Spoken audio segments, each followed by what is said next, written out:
248-539-9797 is the telephone number. The big number, though, is 29-24. And the Lions suffered their 7th loss and will take a minor miracle to make the playoffs. Joining us now is a former member of the Detroit Lions, Super Bowl champion from the Green Bay Packers, and our good buddy. Well, he loves to build you up. T. Stoney gives the proper J. Lang. Yeah. That's because Costa doesn't like you. Yeah. I didn't mention also a great thespian from Pitch Perfect, too. Oh, that's right. Yes. Make sure you use the right pronunciation. Former actor. Yeah. Thespian. He is TJ. So it looks like a thespian. Make sure you didn't have a lisp. Yeah. So have you gotten better in your mindset since the last time I saw you, which was right after the game? Meaning what? I don't know. You were fired up. Yeah, I was, and I think everybody was. Yeah. I think you guys probably were. I think Yes. most of the fans were. I think, just that type of game where, you call it a must-win. I mean, these guys knew what they had to do going into that game, and just the lack of execution. It's been that way, and I asked Coach about it after the game. It's like every single loss, there's been one or two plays where the other team is just making them, and you guys aren't. And it's frustrating because you can literally look at every single loss that they had and been like, man, Green Bay, you get one stop on 4th down, right? Or even the Rams going 3 for 3, on 4th down last week. And yesterday, freaky catch there with Gainwell down the side. But it felt like a culmination of – it kind of felt like this has been building up all season. Just the run defense just getting – I don't care what Kelvin Shepard says this week. You got gashed, right? Yes. You got gashed. Yes. And that's 2 weeks in a row against an offense, a Pittsburgh offense that – you let up almost 30 points to those guys at home in a must-win game. It was gross. And what was frustrating was, I think the most frustrating was that they couldn't generate anything in the ground. Nothing. But on defense, it was they would do some of the things that we had talked about. They were better on 1st and 2nd down, and then it was 3rd and 10 conversion, 3rd and 11 conversion, 3rd and 10 again conversion. Like that's backbreaking to a defense because you've done all the hard work and now you're like, okay, well, if we can give up 5, that's fine. We'll still get off the field, and then they convert. Yes, and Rodgers did a good job. You mentioned the run game, and I threw this statistic, and after counting it up, they've lost 7 games this season. They've been outrushed 994 to 487 in those 7 losses. And to me, that's the story of the season. You can talk about your injuries. You can talk about this, talk about that.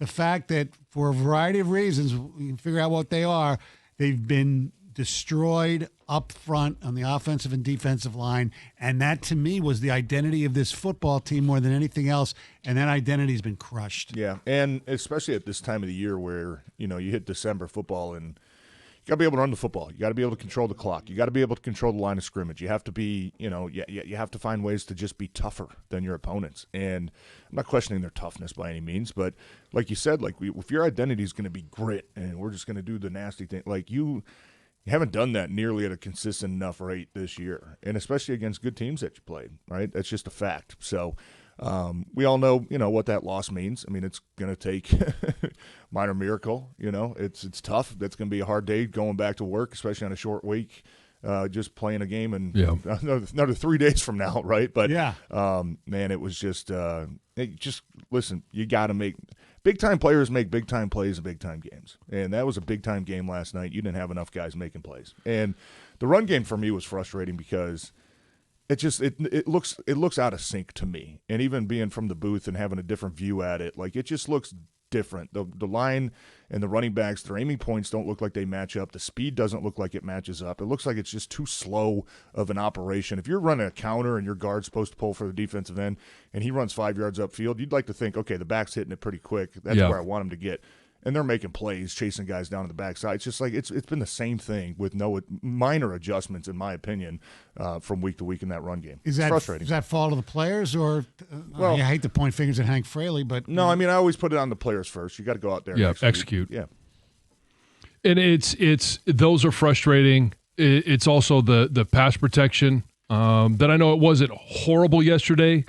Jared Goff was sacked 3 times, but it felt like even on some of those plays that he was able to look downfield, like the 21-yard pass to J-Mo. Like, he barely got that ball out and still got hit. It's the clock that is now in Jared Goff's head that I've got to get this ball out, and I got to get it out quick.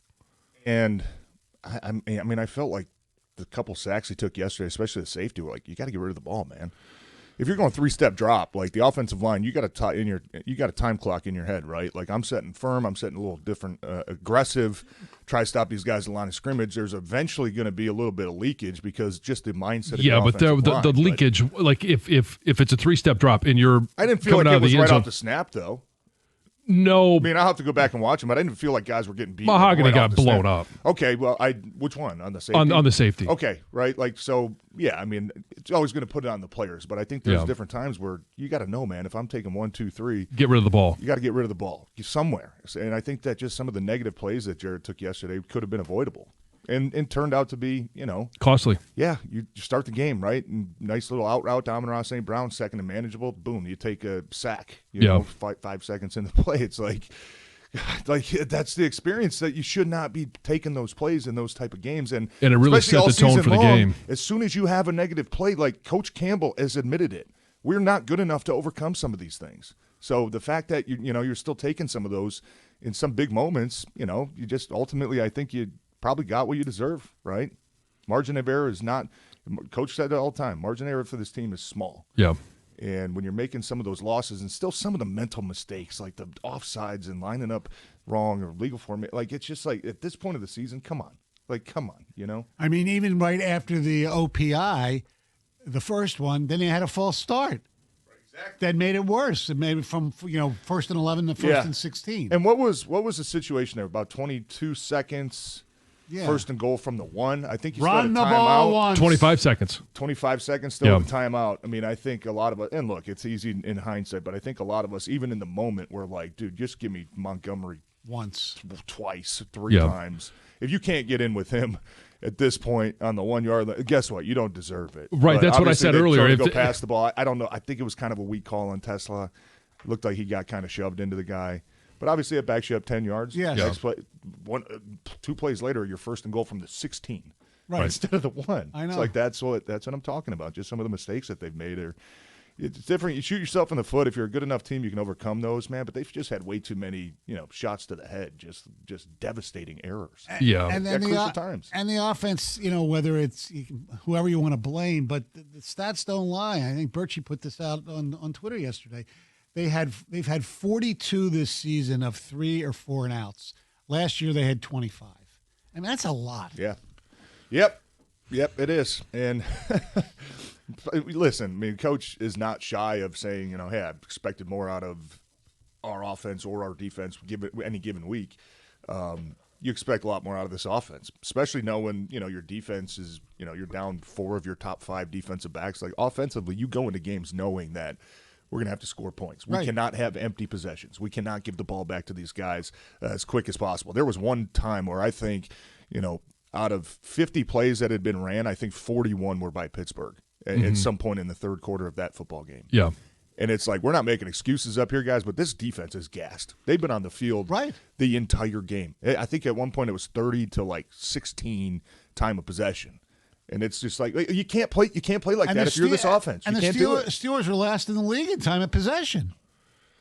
Well, and it's when we're talking about the run defense, this is where I probably have the biggest disappointment because of the groups. And we've talked about some of the injuries and some of the young players on the offensive line. We've talked about the injuries in the secondary. We talked about the injuries to Laporte in the tight end position. But up front, when, the guys that are hurt are Pascal and Onwuzurike and Lacey, and you don't have any injuries at the linebacker position, that front 7 is the front 7 they went into the season with. Right, yeah. And they're getting run on to a tune of 250 yards. Yeah, and I think that, at least one of the plays yesterday, they had a chance right at the line of scrimmage. Yeah. And it's even against the Rams, and which is why I kind of agreed with Kelvin Shepard last week where he's like, guys, it's not like we were getting bullied, pushed around. And I agree with that. They weren't getting just blown off the ball and embarrassed, but they had opportunities almost every big run play to make a play either at the line of scrimmage or possibly for a TFL, guess what? You didn't. You didn't make it. You haven't made them, and you haven't done it consistent enough. So I don't want to hear about like, oh, we're close. We got guys there. We just got to finish. Like at some point, you just are who you are, and unfortunately, I think everything that was kind of band-aided over for this team for the whole season ultimately got ripped off yesterday, and you got shown. And the big hope that we had was Aleem McNeil was going to get healthy, and we saw it against Tampa. But at the end of the year, okay, reinforcements are coming. Lee McNeil's there, Reeder's there, Tyleek Williams, Roy Lopez, who I think has actually played very well this year, but Hutch and Muhammad Davenport, who's back healthy. Like, these guys have just been ineffective. Yeah, and at some point, when you're saying over and over and over again, hey, if Hutch is going to get doubled, we got to win one-on-ones on somewhere else. Like, someone has say to. That so often, right? Yeah. And like I know the Hutch, he did get credit for two sacks. Yeah, early. Yeah, in the first quarter, but after that was just kind of same as LA. You didn't make Pittsburgh uncomfortable enough to get them out of their game. And even when you did, John, like you mentioned, some of the drives that were really good. 3rd and 11. Boom! Like conversion. Even you back them up that late in the fourth quarter there, 1st and 20, they get all 20 yards back in one play, one pass, one play. Yeah, it's like, guys, like that's just. I'm sorry, man. Like that's not toughness. No. And I don't want to hear about the injuries. You look around the league. Look what the Chargers are doing with all their offensive line injuries there. I mean, Pittsburgh was missing Watt and Herbig and some offensive. That might be the most disappointing thing is that.